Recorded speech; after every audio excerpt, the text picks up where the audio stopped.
السلام عليكم ورحمة الله وبركاته.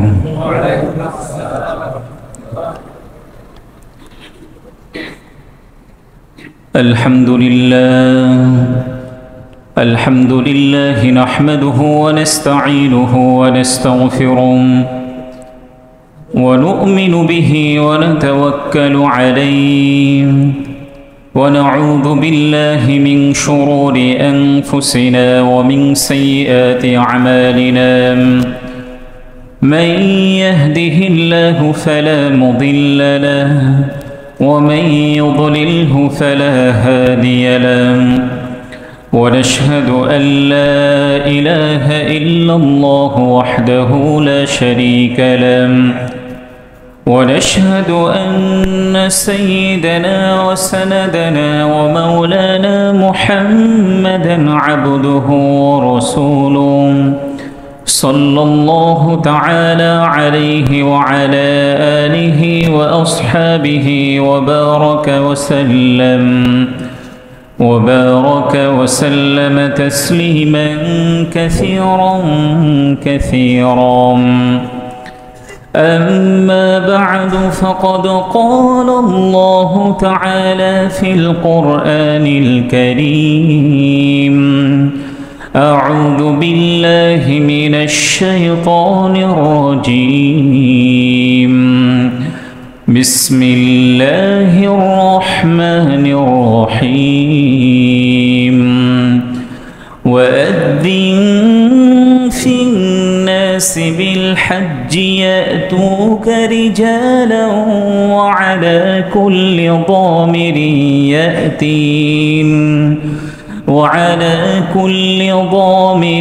يأتين من كل فج عميق.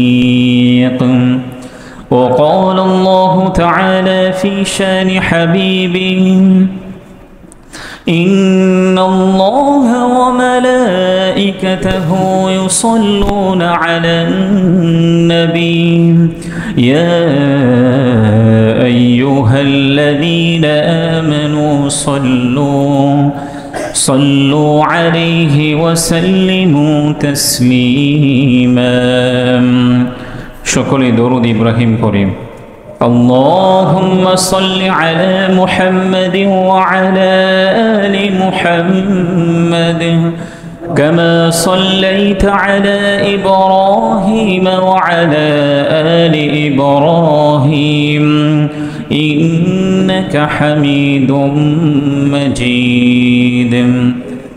اللهم بارك على محمد وعلى آل محمد كما باركت على إبراهيم وعلى آل إبراهيم إنك حميد مجيد. الحمد لله। শুরুতেই সেই মহান আল্লাহ তাআলার কৃতজ্ঞতা আদায় করছি, শুকরিয়া প্রকাশ করছি যে মহান আল্লাহ তাআলা আমাদেরকে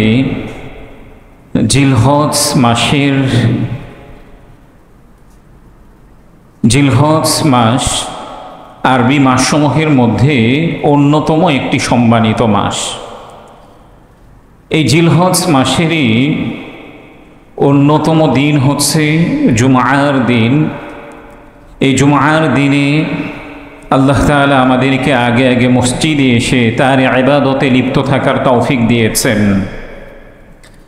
এই জন্য আমরা মহান আল্লাহ তাআলার কৃতজ্ঞতা আদায় করি, আলহামদুলিল্লাহ।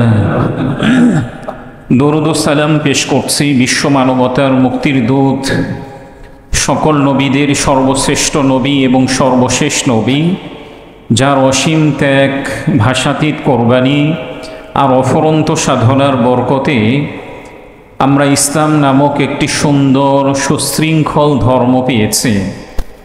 এই জন্য আমরা সেই প্রিয়তম ব্যক্তির প্রতি দরুদ পড়ি সাল্লাল্লাহু আলাইহি ওয়াসাল্লাম। মাগফিরাত কামনা করছি আমাদের যে সকল মরহুম আত্মীয় স্বজন পরপারে পাড়ি জমিয়েছেন, আমরা তাদের জন্য দোয়া করি আল্লাহ রাব্বুল আলামিন যেন সকলকে জান্নাতের সর্বোচ্চ মর্যাদা দান করেন। সুস্থতা কামনা করছি যারা অসুস্থ থাকা সত্ত্বেও মসজিদে এসেছেন কিংবা অসুস্থতার কারণে বাসায় কিংবা হসপিটালে শায়িত আছেন, আল্লাহ রব্বুল আলামিন যেন সকলকে পরিপূর্ণ সুস্থতা দান করেন। পরম শ্রদ্ধাভাজন মুরব্বিবৃন্দ এবং প্রিয় যুবক ভাইয়েরা, আমি শুরুতেই সূরাতুল হজ্জের ২৭ নম্বর আয়াত তিলাওয়াত করেছি। উক্ত আয়াতে আল্লাহ তাআলা বলেছেন, ওয়াদ্দিন ফিন নাসি বিল হজ্জ, আপনি মানুষদের মাঝে হজের ঘোষণা দিন। ইয়াতুকা রিজালান ওয়া আলা কুল্লি দামির, আপনি হজের ঘোষণা দেওয়ার পরে মানুষরা কেউ হজের সফরে পায়ে হেঁটে আসবে কিংবা কেউ কেউ অন্য কোনো সওয়ারির উপর আরোহণ করে আসবে। এবং এই যে হজের সফরের ঘোষণাটি দিবেন, দেখবেন যে অনেক দূর দূরান্ত থেকে ব্যক্তিরা আল্লাহ তাআলার সন্তুষ্টির জন্য তারা হজ সম্পাদন করবে। আমরা অবগত আছি এই মুহূর্তে পুরো বিশ্বের যত মুসলিম নর নারী আছেন যারা বিভিন্ন দেশ থেকে হজের সফরে গিয়েছেন, তারা এই মুহূর্তে কোথায় অবস্থান করছেন? মিনাতে অবস্থান করছেন। তারা আগামীকাল আরাফাতে যাবেন, এরপরে মুজদালিফা হয়ে আবারও মিনাতে কঙ্কর নিক্ষেপ করার জন্য তারা রওনা হবেন। হজের 5 দিন শুরু হয়ে গিয়েছে। আপনি একটাবার চিন্তা করুন তো, আমরা যারা এখানে উপস্থিত আছি, আমরা এখানে উপস্থিত থেকে জুমার আলোচনাগুলি শোনার জন্য এসেছি, যদি আমাদের ভাগ্যটা আরেকটু সুপ্রসন্ন হতো, তাহলে আল্লাহ তাআলা ইচ্ছে করলে আমরা এখানে না থেকে মিনাতে অবস্থান করতে পারতাম। কিন্তু আল্লাহ তাআলা আমাদের ভাগ্যটা তাদের মতো সুপ্রসন্ন করেন নাই, যার কারণে আজকে আমরা এখানে অবস্থান করছি। তো আমরাও প্রতিনিয়ত দোয়া করি এবং প্রত্যেকেই আল্লাহ তাআলার কাছে সবসময় দোয়া করব, আল্লাহ তাআলাও যেন আমাদেরকে বারবার সাদা কাপড় পরে এবং আল্লাহ তাআলার সন্তুষ্টির জন্য বারবার হজ এবং ওমরা আদায় করার তৌফিক দান করেন। পরম শ্রদ্ধাভাজন মুরব্বিবৃন্দ এবং প্রিয় যুবক ভাইয়েরা, আমাদের মধ্যে থেকে অনেক ব্যক্তি এমন আছেন যাদের অনেক স্বপ্ন আছে, স্বাদ আছে, অনেক ইচ্ছা আছে হজে যাওয়ার, ওমরা করার, আল্লাহ তাআলার ঘর বাইতুল্লাহকে একটু স্পর্শ করার জন্য কত স্বাদ এবং ইচ্ছা থাকে। এবং অনেকেই এমন আছেন যাদের সেই ছোট্টবেলা থেকে এমন স্বপ্নকে তারা লালায়িত করছেন, কিন্তু এরপরও আল্লাহ তাআলা তাদেরকে ডাকেন নাই। এর অর্থ এটা না যে ওই ব্যক্তি আল্লাহ তাআলার কাছে প্রিয় না। পৃথিবীর মধ্যে এমন অনেক ব্যক্তি অতিবাহিত হয়েছেন যারা ছোট্ট থেকে বাইতুল্লাহকে একটু স্পর্শ করার জন্য, বাইতুল্লাহকে সচক্ষে দেখার জন্য নিজেদের স্বপ্নকে লালন করেছেন, এরপরও আল্লাহ তাআলা তাদেরকে কবুল করেননি। এবং পৃথিবীর মধ্যে এমন অনেক ব্যক্তি আছেন যারা ছোট্ট থেকে স্বপ্নকে লালিত করেছেন, বাইতুল্লাহকে যখন সে সচক্ষে দেখেছে, বাইতুল্লাহকে দেখার পরই সে আল্লাহ তাআলার সান্নিধ্যে চলে গেছেন। এই জন্য আমরা প্রতিনিয়ত দোয়া করব এবং সেই স্বপ্নকে বাস্তবায়ন করার জন্য যথাসাধ্য চেষ্টা করব। এরপরও যদি আল্লাহ তাআলা আমাকে কবুল না করেন, তারপরও আল্লাহ তাআলা আমাদের আমলনামায় সওয়াব লিখবেন ইনশাআল্লাহ। আজকে আলোচনার প্রারম্ভেই এই বিষয় সংক্রান্ত একটি ঘটনা আমি আপনাদেরকে শোনাতে চাই। ঘটনাটি ঘটেছে মুফতি আজম মুফতি শফি রহিমাহুল্লাহ, তার একজন বড় মেয়ে ছিল যিনি মাত্র 34 বছর বয়সে এই পৃথিবী থেকে বিদায় নিয়েছেন। মুফতি শফি রহমতুল্লাহ আলাইহি কেমন ব্যক্তিত্ব! ইসলামিক ফাউন্ডেশন থেকে মাআরিফুল কোরআনের যে বাংলা অনুবাদ হয়েছে, এই মাআরিফুল কোরআনের লেখক হচ্ছেন মুফতি শফি রহমতুল্লাহ আলাইহি। তিনি যখন তার মেয়েকে বিবাহ দিয়েছিলেন, একবার তার বড় মেয়ে তার বাবাকে জিজ্ঞাসা করছেন, বাবা আপনি আমার জন্য দোয়া করেন আমি যেন হজে যেতে পারি। তখন মুফতি শফি রহমতুল্লাহ আলাই তাকে বললেন, তুমি কি বাস্তবিক পক্ষেই হজে যাওয়ার নিয়ত করেছ? তার বড় মেয়ে বললেন, হ্যাঁ বাবা আমি হজে যাওয়ার নিয়ত করেছি। তখন মুফতি শফি রহমতুল্লাহ আলাই তাকে জিজ্ঞাসা করলেন, হজে যাওয়ার জন্য তুমি কি প্রিপারেশন নিয়েছ? তিনি বললেন, তেমন কোনো প্রিপারেশন আমি নিতে পারি নাই। তখন তিনি তাকে বললেন, তুমি তো বাস্তবিক পক্ষে মনে মনে নিয়ত করেছ, কিন্তু প্রকৃত পক্ষে তুমি হজে যাওয়ার প্রিপারেশন নিতে পারো নি। হজে যাওয়ার জন্য প্রকৃতপক্ষে প্রিপারেশন হচ্ছে আল্লাহ তাআলার কাছে দোয়া করার পাশাপাশি হজে যাওয়ার যে অর্থটা আছে এটা তুমি প্রতিনিয়ত জমা করতে থাকবে।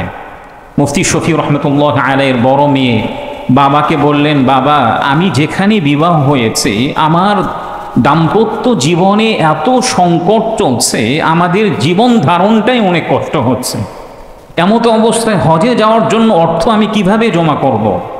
মুফতি শফি রহমতুল্লাহ আলাই তাকে বললেন, বাবা মেয়েকে বললেন, তোমার যতটুকু সাধ্য আছে, তোমার সাধ্য যদি 1 টাকাও হয় তাহলে সেটাও তুমি হজে যাওয়ার জন্য জমা করবে।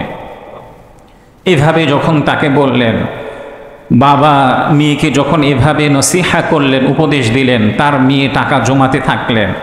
একটা পর্যায়ে যখন তার বয়স 34 বছর বয়সে তিনি ইন্তেকাল করেন। তার মারা যাওয়ার পরে মুফতি শফি রহমতুল্লাহ আলাই তার মেয়ের একটা পুটলিতে দেখলেন মাত্র 34 টাকা জমা আছে। কত টাকা? 36 টাকা, মাত্র 36 টাকা জমা আছে। এটা সেই সময়ের ঘটনা, 1950-52 সালের ঘটনা। মুফতি শফি রহমতুল্লাহ আলাই এর পরবর্তীতে আল্লাহ তাআলা যখন তাকে অ্যাবিলিটি দিয়েছেন এবং অ্যাবিলিটি দেওয়ার পর তার মেয়ের পক্ষ থেকে তিনি বদলি হজ আদায় করেছেন। হজে যাওয়ার ইতিহাস যদি আপনি পড়েন দেখবেন যে অনেক ব্যক্তিরা আছেন যারা হজে যাওয়ার জন্য অর্থ জমা করেছেন, কিন্তু শেষ পর্যায়ে গিয়ে তারা হজে যেতে পারেন না। কিন্তু এই যে একনিষ্ঠ নিয়ত থাকার কারণে, ইন্টেনশন থাকার কারণে আল্লাহ তাআলা তাদেরকে হজের মতো সওয়াব দান করবেন।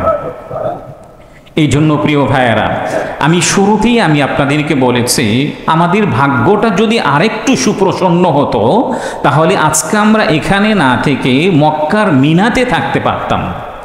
যেহেতু আল্লাহ তাআলা আমাদের ভাগ্যটাকে সুপ্রসন্ন করেন নাই, এই জন্য আমি আপনাদের কাছে 5টি আমলের কথা বলবো, যে আমলগুলি করলে আল্লাহ তাআলা আমাদেরকে হজ এবং ওমরার মতো সওয়াব দান করবেন। সুবহানাল্লাহ পড়েন, যে 5টি আমল করলে আল্লাহ তাআলা কি করবেন? হজ এবং ওমরার সওয়াব দান করবেন। প্রথম নম্বর আমল হচ্ছে, 1 নম্বর আমল হচ্ছে ওযু অবস্থায় ঘর থেকে নামাজের জন্য বের হওয়া। ওযু করে ঘর থেকে নামাজের জন্য মসজিদের দিকে গমন করা। এই হাদিসটি বর্ণিত হয়েছে সুনানু আবি দাউদের 558 নম্বরের মধ্যে। এই হাদিসটি বর্ণনা করেছেন হযরত আবু উমামা রাদিয়াল্লাহু তাআলা আনহু। তিনি বলেন, আন আবি উমামা রাদিয়াল্লাহু তাআলা আনহু قال قال رسول الله صلى الله عليه وسلم من خرج من بيته متطهرا إلى صلاة مكتوبة فأجره كأجر الحاج المحرم। হযরত আবু উমামা রাদিয়াল্লাহু তাআলা আনহু থেকে বর্ণিত, প্রিয় নবীজি সাল্লাল্লাহু আলাইহি ওয়াসাল্লাম বলেছেন, কোন ব্যক্তি যখন ওযু করে ঘর থেকে নামাজের জন্য মসজিদের দিকে গমন করবে, আল্লাহ রাব্বুল আলামিন তাকে হজ আদায় করার সমান সওয়াব দান করবেন। তাহলে আমরা যারা মসজিদের মধ্যে আগমন করি, আমরা প্রত্যেকেই ঘর থেকে বের হই। একটু যদি কষ্ট করে ঘর থেকে বের হওয়ার প্রারম্ভেই আমরা যদি ওযু করে মসজিদের দিকে গমন করি, তাহলে আশা করা যায় আল্লাহ তাআলা আমাদের আমলনামায় কি করবেন? ইনশাআল্লাহ হজের সমান সওয়াব দান করবেন। তাহলে আজ থেকে আমলটা করব তো ইনশাআল্লাহ। অনেকেই আমরা ইচ্ছা করি আরে মসজিদে গিয়ে মসজিদেই ওযু করব, কিন্তু আজকের এই হাদিস শোনার পর থেকে ইনশাআল্লাহ আমরা প্রত্যেকেই ঘর থেকে বের হওয়ার সময়ই ওযু করে তারপরে মসজিদের দিকে আসার চেষ্টা করব ইনশাআল্লাহ। 2 নম্বর, যে আমলটি করলে, যে ইন্টেনশনটি করলে আল্লাহ তাআলা আমাদের আমল নামায় হজ এবং ওমরার সওয়াব দান করবেন, সেটি হচ্ছে কোনো ব্যক্তি মসজিদের দিকে আগমন করছেন, এমতো অবস্থায় তার যদি ইন্টেনশনটি থাকে আমি মসজিদে এই জন্যই যাচ্ছি যে মসজিদে গিয়ে আমি কিছু শিখতে পারবো, কিছু ইলমে দ্বীন অর্জন করতে পারবো, কোরআন এবং হাদিসের জ্ঞান অর্জন করতে পারবো, নিজে অর্জন করতে পারবো, অথবা অন্য কাউকে আমি কল্যাণমূলক কিছু শিক্ষা দিতে পারবো, এই ইন্টেনশন, এই নিয়ত যদি কারো থাকে আল্লাহ তাআলাও তার আমল নামায় হজ এবং ওমরার সওয়াব দান করবেন। এই হাদিসটিও বর্ণনা করেছেন হযরত আবু উমামা রাদিয়াল্লাহু তাআলা আনহু। এই হাদিসটি বর্ণিত হয়েছে তবরানীর ৭৪৭৩ নম্বরের মধ্যে। عن أبي أمامة رضي الله تعالى عنه قال قال رسول الله صلى الله عليه وسلم من غدا إلى المسجد لا يريد إلا أن يتعلم خيرا أو يعلمه كان له كأجر حاج تاما حجتهم।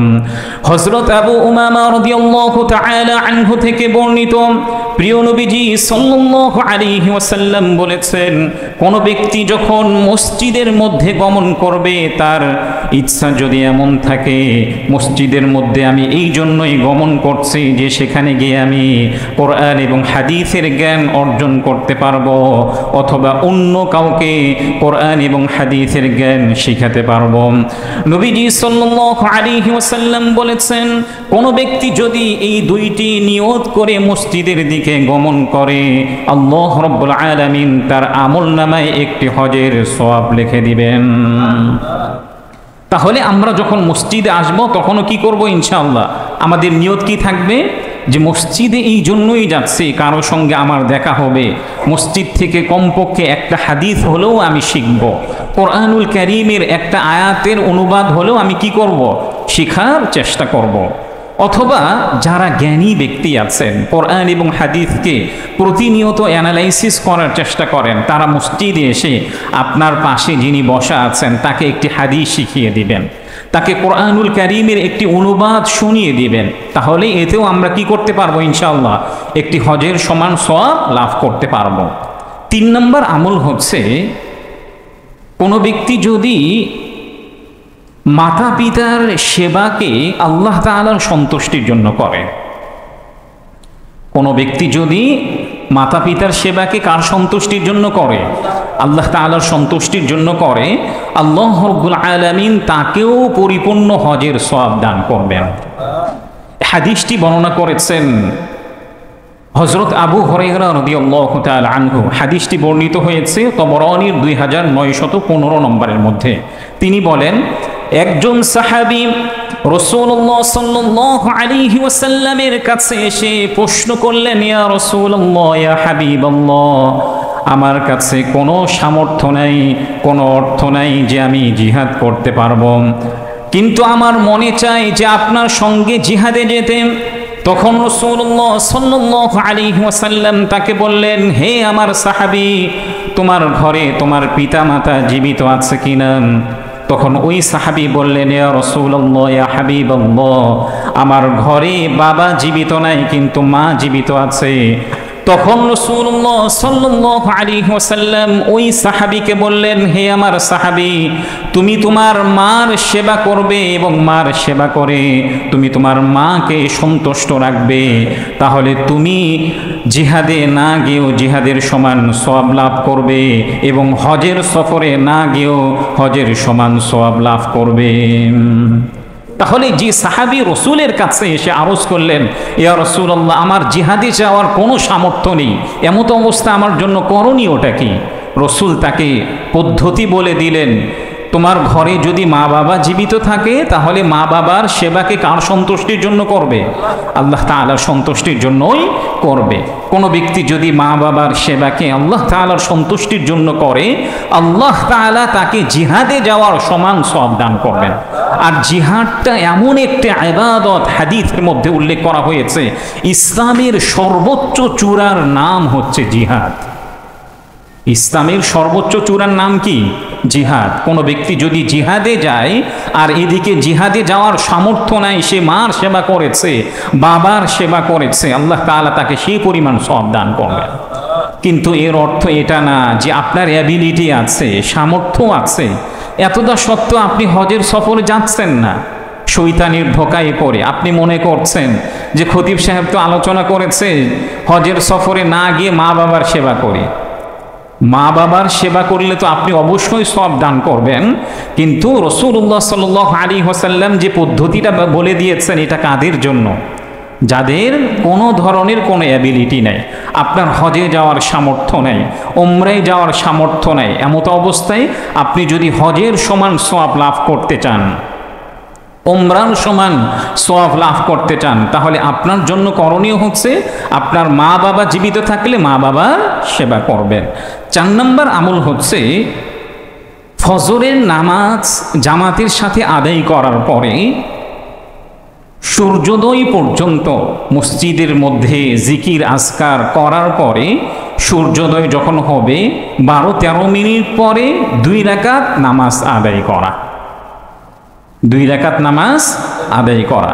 এ ব্যাপারে তবরানীর 7741 নম্বর হাদিসের মধ্যে উল্লেখ করা হয়েছে। হাদিসটি বর্ণনা করেছেন হযরত আবু উমামা আল বাহিলি রাদিয়াল্লাহু তাআলা আনহু। তিনি বলেন, عن أبي أمامة رضي الله تعالى عنه قال قال رسول الله صلى الله عليه وسلم من صلى صلاة الغداة في جماعة ثم جلس يذكر الله حتى تطلع الشمس ثم قام فرق ركعتين انقلب بأجر حجة وعمرة। হযরত আবু উমামা রাদিয়াল্লাহু তাআলা আনহু থেকে বর্ণিত, প্রিয় নবীজি সাল্লাল্লাহু আলাইহি ওয়াসাল্লাম বলেছেন, কোন ব্যক্তি যখন ফজরের নামাজ জামাতের সাথে আদায় করবে, জামাতের সাথে আদায় করার পরে সূর্যোদয় পর্যন্ত মসজিদের মধ্যে জিকির আজকার করার পরে সে যখন 2 রাকাত নামাজ আদায় করবে, আল্লাহ রাব্বুল আলামিন তার আমলনামায় একটি হজ এবং উমরার সমান সওয়াব দান করবেন।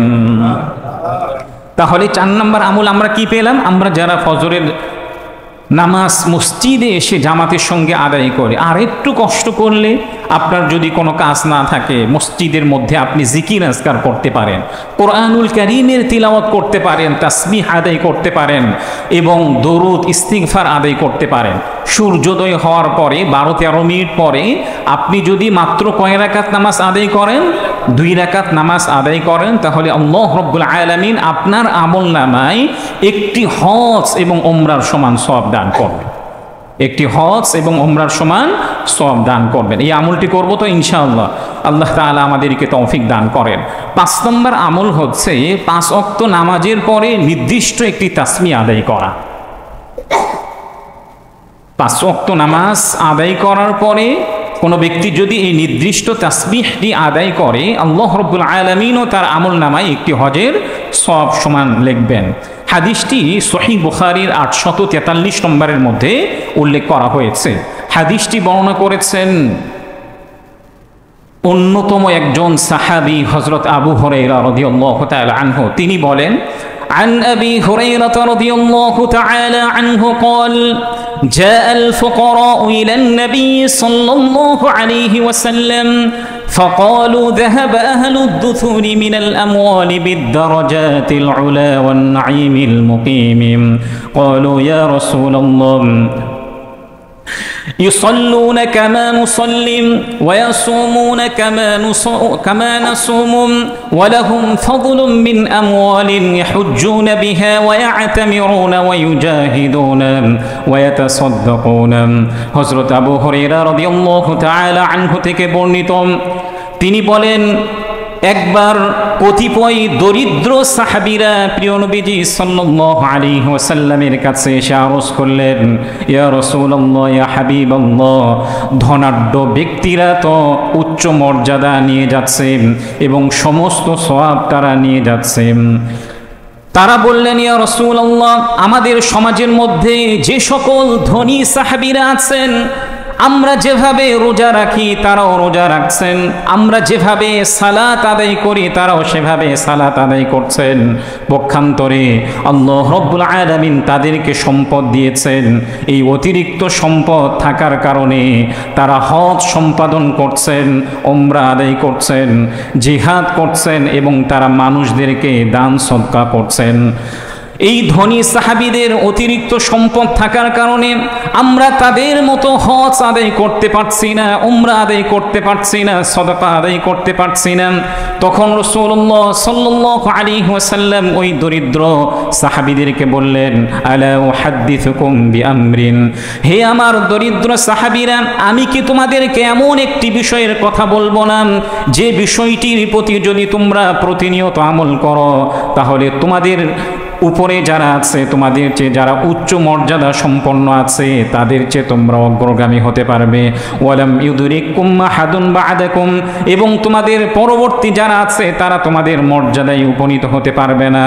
সেই আমলটি হচ্ছে তুসাব্বিহুনা ওয়া তাহমাদুনা ওয়া তুকাব্বিরুনা আলা কুল্লি খালফি সালাতিন মাকতুবাতিন 33, তোমরা প্রত্যেক ফরজ নামাজের পরে 33 বার সুবহানাল্লাহ, 33 বার আলহামদুলিল্লাহ এবং 33 বার আল্লাহু আকবার বলবেন। সুবহানাল্লাহ। তাহলে এই যে দরিদ্র সাহাবীরা নবীজি সাল্লাল্লাহু আলাইহি ওয়াসাল্লামের কাছে অভিযোগ করলেন, ইয়া রাসূলুল্লাহ, আমাদের মধ্য থেকে যে সকল ধনী সাহাবীরা আছে তারা তো সব নেক কাজ নিয়ে যাচ্ছে, আমাদের চেয়ে তারা তো উচ্চ মর্যাদা সম্পন্ন হয়ে যাচ্ছে। আমরা নামাজ পড়ি তারাও নামাজ পড়ছেন, আমরা রোজা রাখছি তারাও রোজা রাখছেন, অতিরিক্ত তাদের কাছে সম্পদ আছে যার কারণে তারা হজে যেতে পারছে, আমরা তো হজ আদায় করতে পারছি না। তাদের কাছে সম্পদ থাকার কারণে তারা মানুষদেরকে দান সদকা করছে, আমরা তো দান সদকা করতে পারছি না। তারা জিহাদের মধ্যে অংশগ্রহণ করছে, আমরা তো জিহাদের মধ্যে অংশগ্রহণও করতে পারছি না। তখন নবীজি সাল্লাল্লাহু আলাইহি ওয়াসাল্লাম তাদেরকে বললেন, যদি তোমরা প্রত্যেক ফরজ নামাজ আদায় করার পরে 33 বার সুবহানাল্লাহ, 33 বার আলহামদুলিল্লাহ, একটা বর্ণনায় এসেছে 33 বার আল্লাহু আকবার অথবা 34 বার আল্লাহু আকবার বলো, তাহলে ধনী ব্যক্তিরা যে আমলগুলি করছে তাদের অতিরিক্ত সম্পদ থাকার কারণে আল্লাহ রাব্বুল আলামিন তোমাদের আমল নামায় তাদের সমান সওয়াব দান করবেন।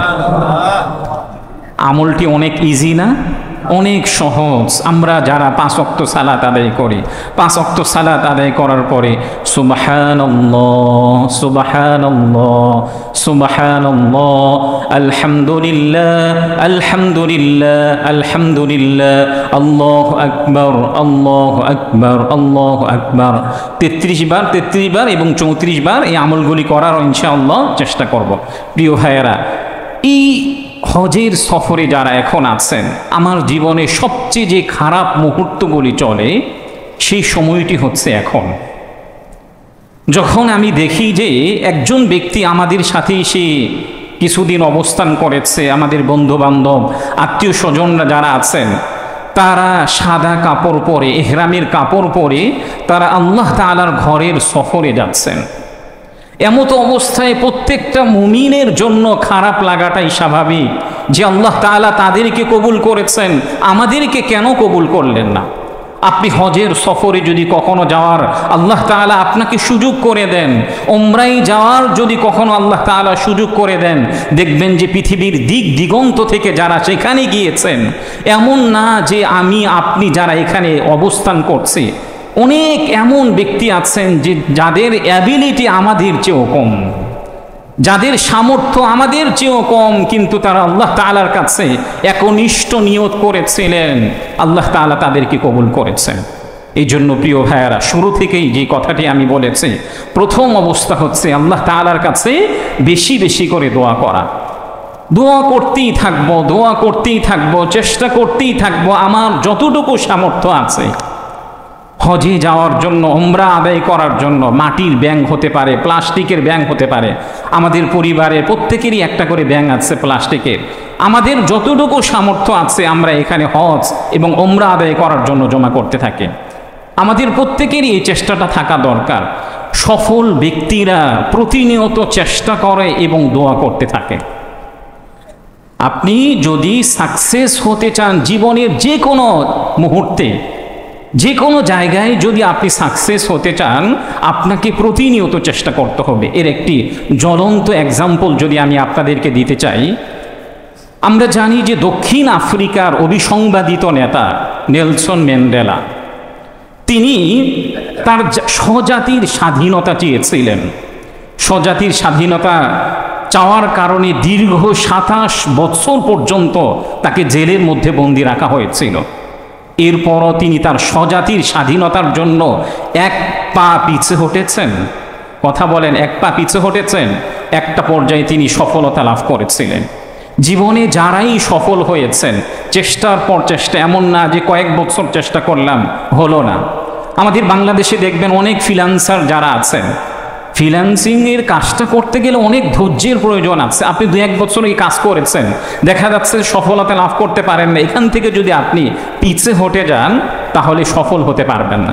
কয়েক বছর কাজ করতে করতে করতে 4 বছর, 5 বছর, 6 বছর, 7 বছর পরও কেউ কি সফলতা পায়।